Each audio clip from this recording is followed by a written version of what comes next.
బయట వాళ్ళు ఏమనుకుంటున్నారో మనకెందుకండి? ఇప్పుడు ప్రస్తుతం మనం డబ్బున్న పేదవాళ్ళం కాబట్టి, దాని నుంచి ఎలా బయటపడాలో ఆలోచిద్దాం. ఆఫీస్‌కి వెళ్ళడానికి ఒక కారు, ఇంటి అవసరాలకు ఒక కారు ఉంచుకొని, మిగతా కార్లు పంపించేద్దాం. అది కారు రెంట్ ఇచ్చే ఓనర్‌తో నేను మాట్లాడతాను అని చెప్పేసి కావ్య అయితే అంటూ ఉంటుంది. అలా కావ్య అనేసరికి రాజు అయితే ఇంట్లో వాళ్ళు ఏమనుకుంటారో అంటే, మనం డబ్బున్నప్పుడు అన్నీ తిన్నాం కదండీ! డబ్బు లేనప్పుడు కూడా పచ్చడన్నంతో కూడా కడుపు నింపుకోవచ్చు అని అంటూ ఉంటుంది. ఆ మాటలకి కావ్యకేసైతే రాజు అలా చూస్తూ ఉంటాడు. ఏంటి ఇది పేదింటి దానిలా మాట్లాడుతుందా అనంటే, అవునండి.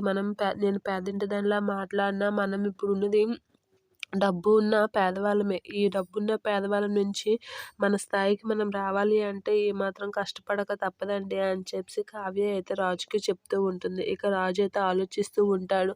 సరే నువ్వు చెప్పింది బాగానే ఉంది అనేది అంటూ ఉంటాడు. కానీ కారు ఓనర్‌కి నేను చెప్తా కదా అని అంటూ ఉంటుంది. ఇక కావ్యకేసైతే రాజు అలా చూసేసరికి ఏంటి నేను చెప్పింది మీకు నచ్చడం లేదా? పదండి కంపెనీలో బోలెడు పనుంది. ఆ పని చేసి కారు ఓనర్‌తో మాట్లాడదాం అని చెప్పేసి కావ్య అయితే అంటూ ఉంటుంది. రాజు అయితే కావ్యకేసి అలా చూసేసరికి నేను చెప్పింది మీకు అర్థమైంది కదా! అని గట్టిగా అంటూ ఉంటుంది. ఏంటి మీరు నన్ను పొగడాలనుకుంటున్నారా? అనైతే కావ్య రాజుకేసి అయితే అలా చూస్తూ ఉంటుంది.